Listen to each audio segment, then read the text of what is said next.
Welcome everybody to a look at the second to last film in the Shawscope Volume 3 box set, which is just behind me, and it is 1982's Buddha's Palm.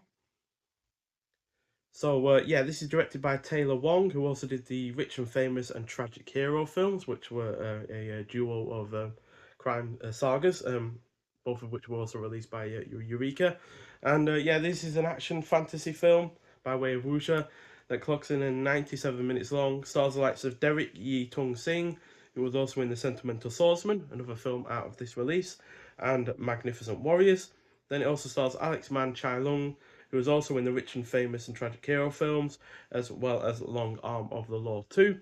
And finally stars Candice Yuyon, who was also in The Sentimental Swordsman. So, a swordsman under the supervision of a blind mentor learns the secret of Buddha's palm, a legendary yet dangerous martial arts move. So, I'm sad to say though that I did not enjoy this anywhere near as much as I expected, given how many other films in this box set I have enjoyed a great deal more.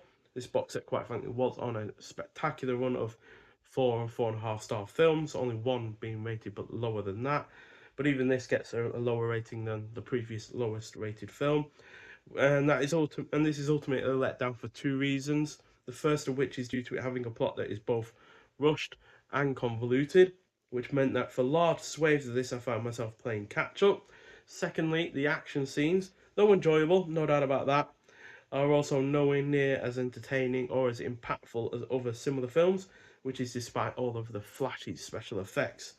That said, the cast is good, it still manages to be mostly engrossing, the production is solid, it is well shot, it has its entertaining moments, and I can certainly appreciate its fantasy vibes, especially when it comes to a creature called Dopey, which helps characters out, and yeah, is really rather quite charming. Um, but I just wish it had more impact with its action, as the violence is really rather quite limited. It's nowhere near as violent as other films in this box set. There's barely any blood. There's no decapitations. Sorry.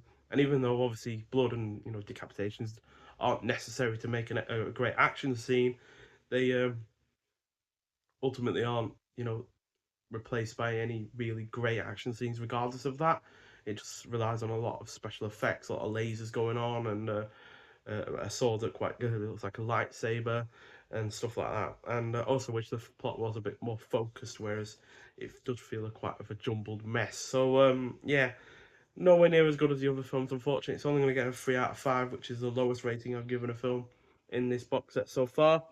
It is the second to last film, so hopefully the 14th and final film, Bastard Swordsman, is a little bit better than this one. But still, it's had a brand new 2K restoration from the original negative by Arrow Films, which means it's got a high definition 1080p Blu-ray presentation.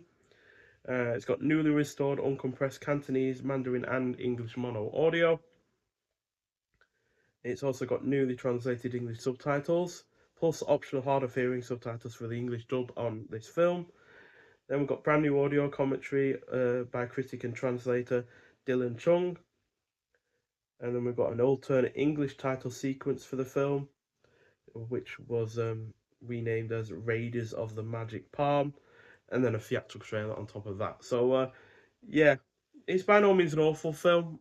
Like I said, it still is an engrossing effort. I wasn't bored by it or anything like that. I was just kind of like bemused by all of these elements that kept getting thrown at us, and yeah, and then there's not a great deal of characterization. Characters just come in and out at random, basically, and yeah, I could forgive that if the action was great, because that has somewhat been the case with other films where the plot and the characterization has been a bit lacking, but the action scenes and the violence and the general entertainment that they provide has been so great that it's basically overwhelmed any of the flaws.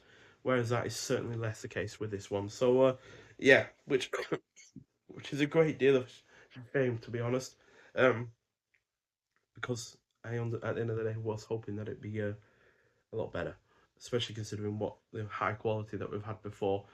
Nonetheless, so if you haven't seen this film before, I'd like to hear your thoughts on it. Again, I do apologise for my voice. I can't really help it at the moment. But yeah, if you haven't seen it, then well, if you have seen it, I'd like to hear your thoughts on it. But thank you for watching, and I'll see you in the next one. Bye.